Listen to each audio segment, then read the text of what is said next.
धन धन सतगुरु।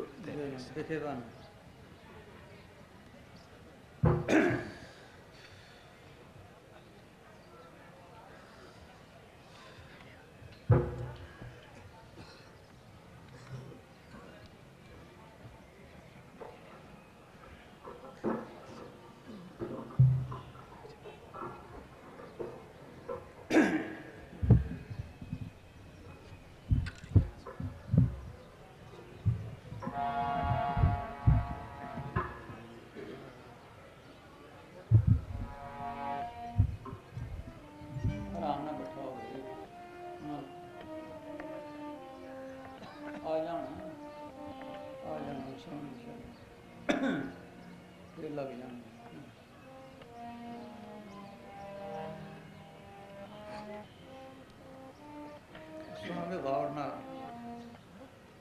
ये कीमती वक्त है, ये जन्म भी कीमती है। इस जन्म के लिए देवी देवते तरसते हैं। जिस देवी को लोचे देव साध ही भागा से। मनुष्य जन्म को रूप दुर्लभ जग माही है, देवन को कठिन प्राप्त नाही है। सकल देवा यही भांत मनोरथ नित करें, मनुष्य जन्म को पाए के भावसागर तरे। ये वक्त छुटकारे का है, शांति लेने का है। सोच लो कैसे लेनी है, सुनो। हाँ,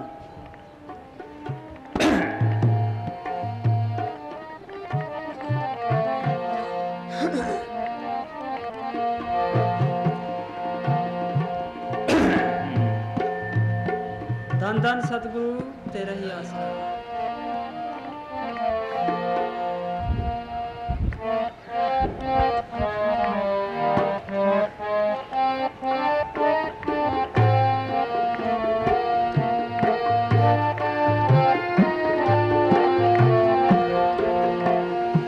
बिखरबान फीका त्यागर सखिया नाम महारस पी।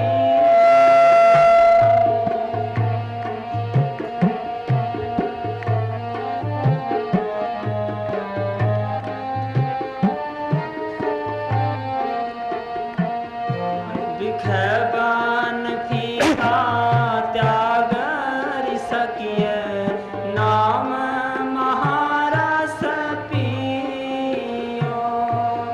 बिन रस चाखे बुढ़ गई सगली, बिन रस चाखे बुढ़ गई सगली।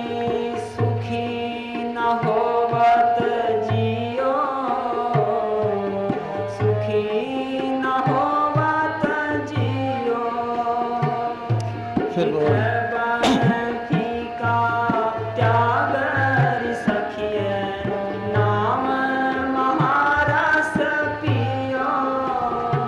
सारी दुनिया की तलाश एक ऐसी ज़िंदगी के लिए हो रही है जिसमें खुशी खुशी, शांति शांति, आनंद आनंद, प्रेम ही प्रेम।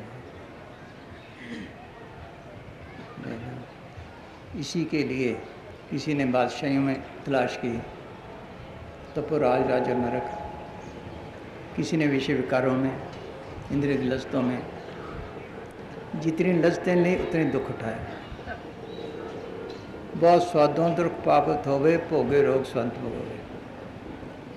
आजकल लज्जतें विषय बढ़ते जा रहे हैं, बीमारियों पे बीमारियों। डॉक्टरों को पता नहीं चलता क्या बीमारी है, नई नई बीमारियां खड़ी होती हैं। गुरु ग्रंथ साहब ने लिखा है, एक निम्न स्वाद कारण कोट दिवस दुख पाए। एक निम्न भर की लज्जत ली हुई कोट दिवस करोड़ साल, करोड़ दिन कितना बन जाएगा, 28-30 हज़ार साल बन जाएंगे। इतना दुख उठाना पड़ता है। किसी ने बाल बच्चों में तलाश किया, जिसके हैं वो भी दुखी हैं, जिसके नहीं वो भी दुखी हैं। किसी माया में फोर्ड अमेरिका का सबसे अमीर आदमी, अमेरिका सबसे अमीर मुल्क, एक दफ़ा उसने लिखा दुनिया का अमीर आदमी कि मुझे कोई शांति दे दे, सारी माया ले ले, फिर माया में शांति ना हुई। धनवंते दुखिया सभी निर्धन दुख का रूप, साध सुखी सहजो कहे पायो भेद अनूप। ना सुख विद्या के पड़े ना सुख बात विवाद, साध सुखी सहजो कहे लागी सुनना बात। कि मैं भाई आवाज़ खराब होगी। हाँ सोच लो, ना माया वाले सुखी हैं, ना गरीब सुखी हैं, ना पढ़े लिखे सुखी हैं। अगर पढ़ाइयों में इल्म होते तो जितने पढ़े लिखे हैं साइंसदान सभी सुखी होते। ना यहाँ गृहस्थी सुखी हैं, ना त्यागी सुखी हैं। इस महात्मा ने लिखा है, ना सुख विच गृहस्थ दे ना सुख छड़ गया, ना सुख पांदी पंडती ना सुख भूप गया, सुख है विच विचार दे संतन शरण पे। ये सुख का देश ही नहीं, ये सुख का देश ही नहीं। नानक दुखिया सब संसार फैसला है। सोचो यहाँ सुख कैसे कहाँ मिले? इसके दो हिस्से हैं, जल और थल।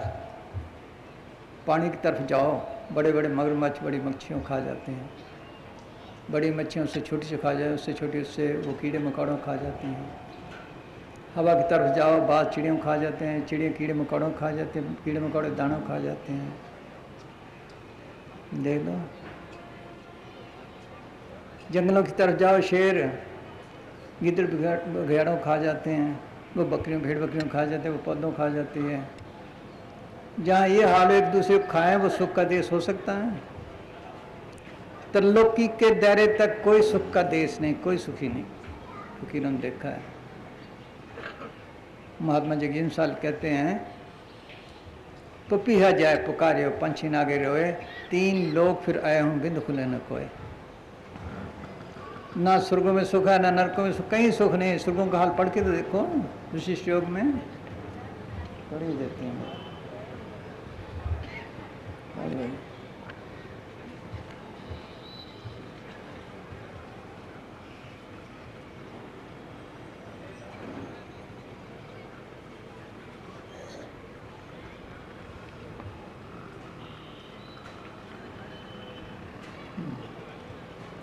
अजीब। हाँ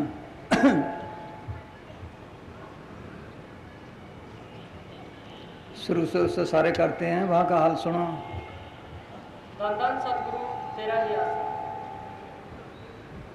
हर जीव अपने किए गए अच्छे कर्मों के अनुसार सुख व भोग भोगता है, और ये भोग और सुख इस संसार से हजारों गुना अधिक हैं। जिन लोगों ने बहुत उत्तम पुण्य किए हैं उनको उत्तम सुख मिलते हैं, जिन्होंने मध्यम पुण्य किए हैं उनको मध्यम सुख व भोग मिलते हैं। जो कनिष्ठ पुण्य वाले हैं वह कनिष्ठ सुख और भोग पाते हैं। वहाँ के भोगों की म्याद इस दुनिया के भोगों के अनुपात में अधिक है, लेकिन वहाँ पर भी काम, क्रोध व ईर्ष्या द्वेष मौजूद हैं। जो अपने से ऊंचे बैठे नजर आते हैं वह उत्तम सुख भोगते हैं, उनको देखकर जलन उत्पन्न होती है, उनकी श्रेष्ठता सहन नहीं होती। जो अपने समान है और अपने बराबर बैठे हैं उनको देखकर क्रोध उत्पन्न होता है कि मेरे बराबर क्यों बैठा है, और जो अपने से नीचे बैठे हैं उनको देखकर अभिमान पैदा होता है कि मैं इतना श्रेष्ठ हूँ। जब किए गए पुण्य के फल का भुगतान हो जाता है तो एक क्षण भी वहाँ रहने नहीं देते और उसे मृत्यु लोक में गिरा देते हैं। किशवा ने लिखा है कि हे दो, ये जो कीड़ा जा रहा है ये कई दो सुरंग राजेंद्र बना, कई दो शिष्य का कर्ता ब्रह्म बना, आज ये कीड़ा है, इसे धक्के खा रहे हैं। तीन लोग का पिंजरा ब्याह, पाप तो जाल, सकल जीव सावज भय एक हेरी काल। काल को मालिक ने रचना का हुक्म दिया था, उसने ऐसा फंसाया निकलने का राह नहीं छोड़ा। कभी स्वर्गों में, कभी नरकों में, कभी कीड़ा, कभी पतंगा, कभी हाथी, कभी घोड़ा। यही समझते ने लिखा है, आवार की निविशुदा खन्ना फरामोशुदा, गंदा पीरे कावली बस सहर कर देता दगा। कि हमारे कर्म में आवारगी के दर बदर भटना लिखा है। वो जादूगर ने ऐसा जादू डाला है कि निकलने का राह ही नहीं मिलता, इस धक्के खा रहे हैं। सोच लो, ये गुरु ग्रंथ साहब का शब्द है। क्या लिखते हैं? जिन्होंने सुख हासिल किया, सच्चे धाम में पहुंचे, हमेशा खुशी और शांति हासिल की, क्या लिखते हैं? फिर बोलो, सुनो भाई।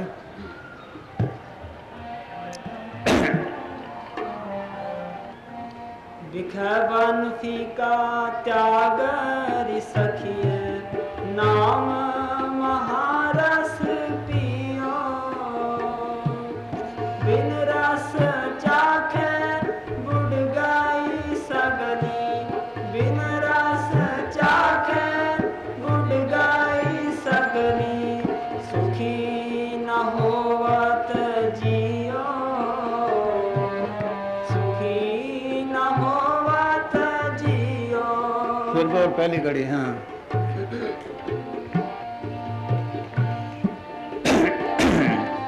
मान महत और पहली घड़ी विखेवान। हाँ, बिखबन फीका त्याग रि सखिए, नाम महारस पियो। आप फरमाते हैं कि सारी दुनिया विषय विकारों, इंद्रियों के रसों, भोगों के जंगल में भटकती फिर रही है।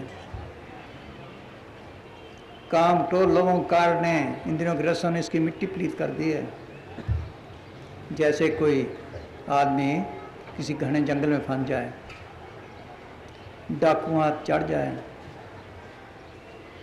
कभी किसी ने पकड़ लिया, कभी किसी ने पकड़ लिया, कभी किसी ने निकलने का राह ना मिले, उनकी गुलामी का आदी बन जाता है। इसी तरह हम भी काम तो लोगों कार के गुलामी के आदी बने पड़े हैं, विषय विकारों के आदी बने पड़े हैं।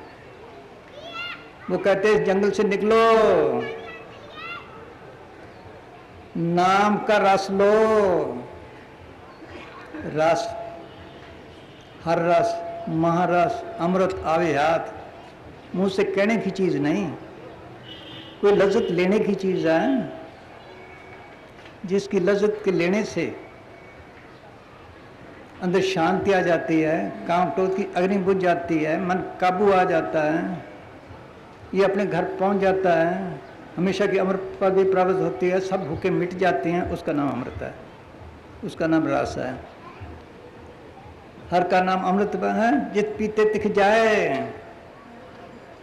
अमृत नाम सदा सुखदाता, पी अमृत सब भुख ले जावनिया। सबके अंदर अमृत बरस रहा है, कोई घट खाली नहीं मालिक ने इसके लिए रखा है।